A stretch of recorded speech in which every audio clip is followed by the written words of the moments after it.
Today, we are going to make some grass. No, I'm not in Colorado, so it's not going to be that kind of grass. It's our techniques that are so simple and sensible, your mothers have practically built themselves.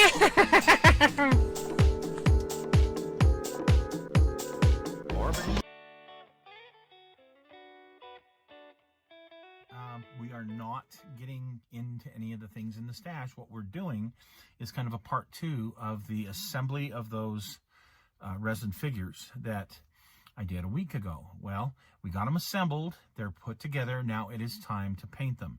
And I just want everybody to know that I will not be using the latest and greatest paints that are out there, those really nice acrylics, because there's some great acrylics out there.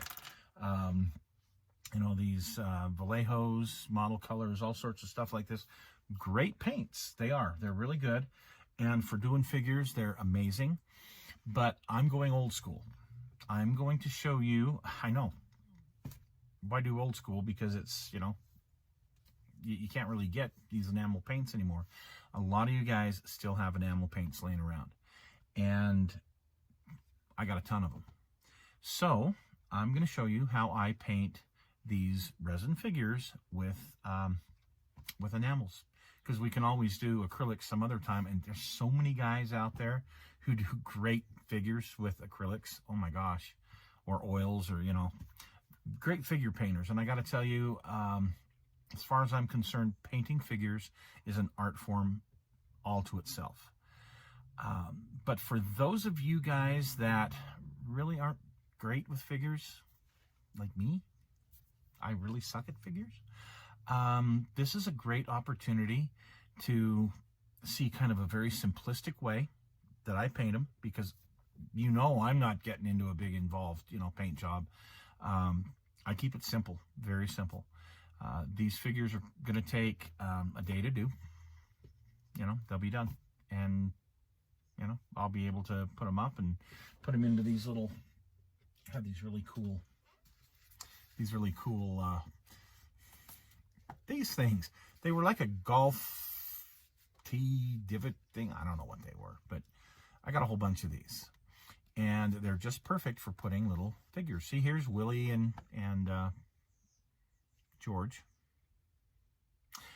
One of these days we're going to go through all of my figures that I've got, because I got a ton of these, and they're actually pretty cool.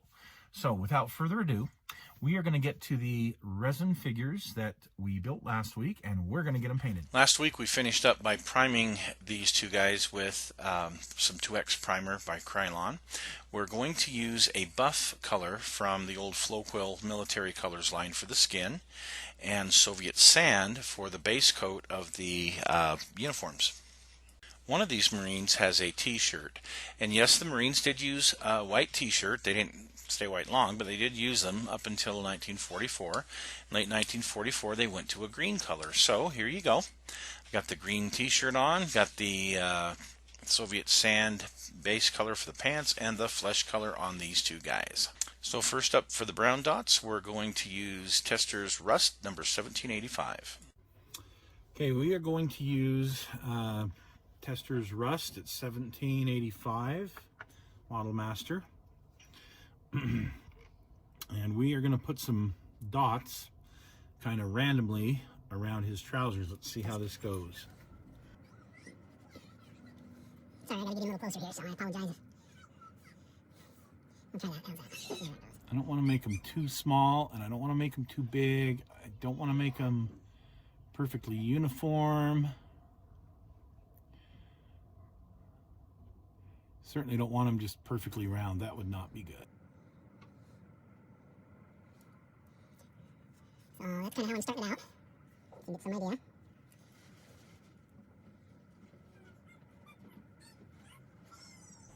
Trying to make it as random as I can. I have a real hard time doing random patterns. It's one of the problems I have with putting equipment on vehicles is I want it to be symmetrical. I want the same on each side. I'm just not very good at the whole random pattern thing. Once in a while, I just kind of look back, you know, take a look, see what I think. if I'm liking it or not. So far, I like it.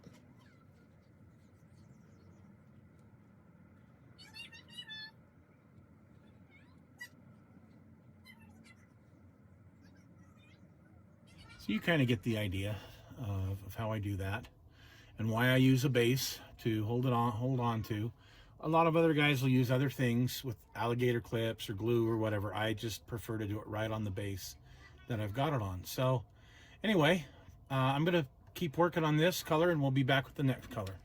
Okay, here we go. Here's the pattern. This is just the brown.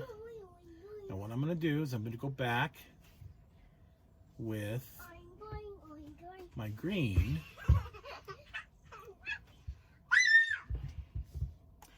And the green we're going to use is number 17, 13, and I don't know the name of it because it's worn off, but it's about that color. So let's get started. And here we are with the brown on the helmet and the pants.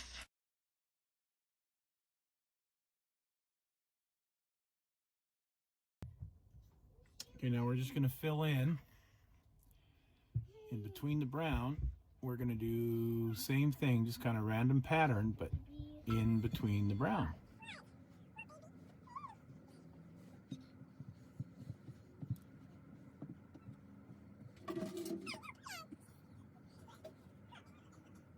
It's difficult to do a random pattern, trust me. Okay, so we're going to continue on this. We'll be right back. Kind of going around looking at it, and so far I like it. I may decide to make some changes, but we'll see. His helmet is just a steel pot, so it's just going to be olive drab. So I'm going to use some olive drab and paint that, and then we'll do the belts, and we'll be right back. And here we are with the green and the brown all finished. Okay, so for the eyes, now a lot of guys paint the heads separately. I've done it both ways, but for the eyes, I don't use white. I use a gray, and I'm going to use a very, very, very, very, very fine brush, as you can see. And what I'm going to do, I'm going to get down in here the best I can, and I'm just going to put a drop of gray. These are pretty good engravings, the eyes are on this guy. I'm just going to put gray in there. And I know that you guys can't see this, but anyway, that's what I'm doing. And I'm just putting a little bit of gray. Not a lot. Just a little bit.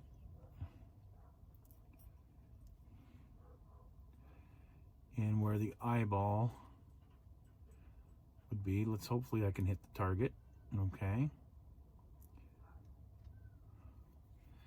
then what I'm going to do is I'm going to come back with black, and I'm basically going to go across where his eye is to get the pupil. So we'll be right back.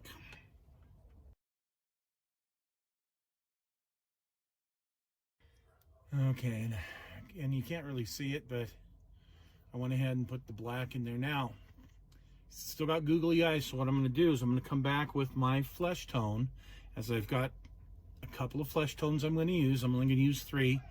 I'm going to use the base coat, kind of a lighter tone, a highlight, and I'm going to use a darker tone. So with one of those, I'm going to hit the eyelid area, and it should go from a great big eyeball like this, you know, down to a little eyeball like that. So, okay. Okay, so we're going to use this skin tone dark, and I'm going to get under the, you know, like under here, under the nose, eyebrows, you know, places like that that are kind of dark. So I'll be right back. Okay, I'm going to mix this up, but it's skin tone warm tint. Okay, so I'm going to use this, and I'm going to use it around the lips, and Let me look at my face. You know, like right here. So. Okay, so I know it looks really cartoonish. It looks like he's wearing a mask. But now I'm going to use this base skin tone with a little bit of white in it, lightened up for the highlights, and blend all this in. Okay, so now I need to paint his dog tags and everything else that might be silver on here. I'm just going to use some regular Testors silver. We're going to do the dog tag, the chain, and the belt buckle. Last but not least, I'm going to give the whole thing a pin wash. It's something I call Larry's bath water. It's just an acrylic wash.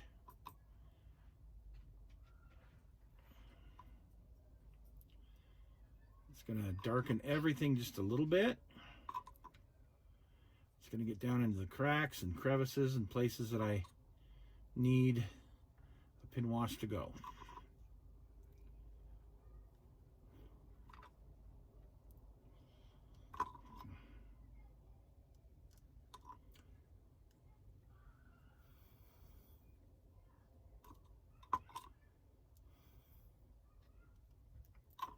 Hopefully we can get it down in all of these folds where we would like it. I'll have to probably give it a couple of coats to get it to get down into these folds and stay there.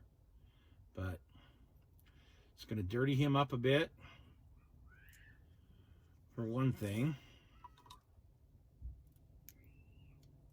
The nice thing is it's an acrylic. If I don't like how it looks, I'll just thin it out a little bit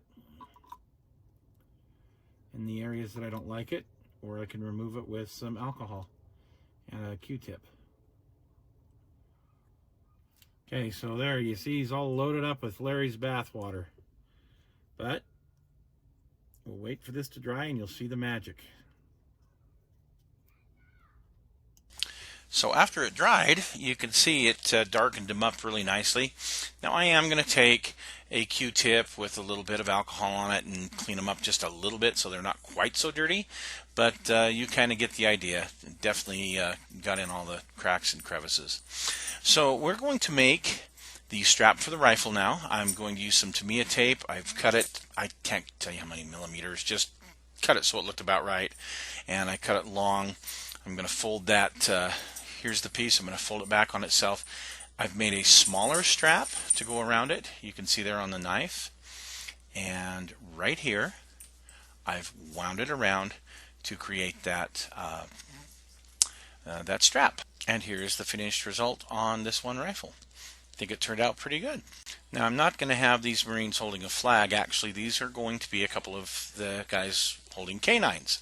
Now I already have some with Dobermans, but I wanted some of the German Shepherds that that they had in the Pacific. They had either Dobermans or German Shepherds. So I found these from Legend. I picked them up for like $10 for 2 of them. And I decided to paint them up to do an homage to my big boy Grizzly, who sadly passed away a year ago. And, well, I wanted them to look as close to him as I could get.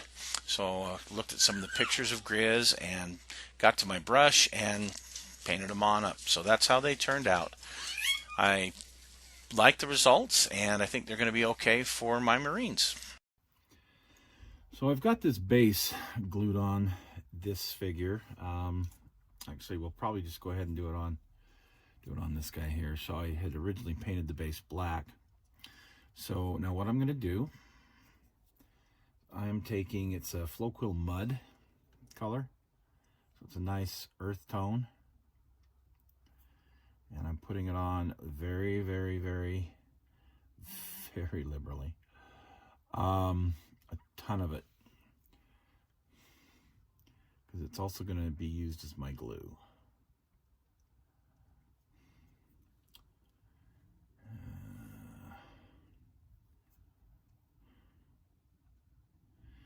Just trying to be careful not to get it on his boots. And voila. Okay, so I got this nice thick coat of paint. And while it is still wet, what I'm going to do, so I'm going to take, it's kind of a red sand and dirt from the backyard mixture, and I'm just going to kind of pour some of it on there. Pour some on there. And then I'm also going to take, it's some fine clump foliage. I'm going to sprinkle that on there. And the stuff that's fallen down, I'm going to take it. I'm going to throw it in the areas that we still have some paint.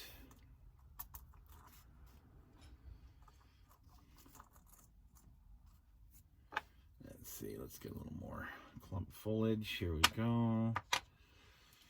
Or fine ground, whatever the heck it's called.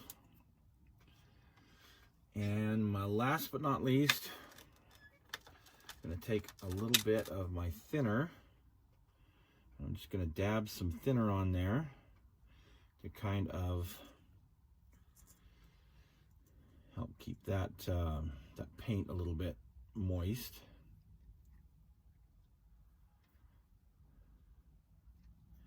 And one last time, we're going to put a little foliage on there. I'm going to take my knife, kind of push everything down. And we're going to let this dry. We're going to let that dry, and then we're going to see how it turns out. And here's the final results. I used a piece of that tape for the leash on both of the dogs. Went ahead and painted it up with a russet brown that I had. Did that with the leather straps for the pistol holster and the straps around him. I put a cigarette in his mouth, which is just a piece of styrene that I cut, painted white. You can see how the strap turned out here on the rifle, and you can see this view of him with the cigarette hanging out of his mouth. Now on this guy here, I did a couple of other little modifications. So I painted a USMC on his arm, nice tattoo there. And you can see his knife and his canteen on the back side there. And I put a globe and anchor tattoo on this arm, and I put straps on the helmet. Figured that was appropriate. And you see how the rifle sling is on that rifle. There you go. Hope you enjoyed this, folks.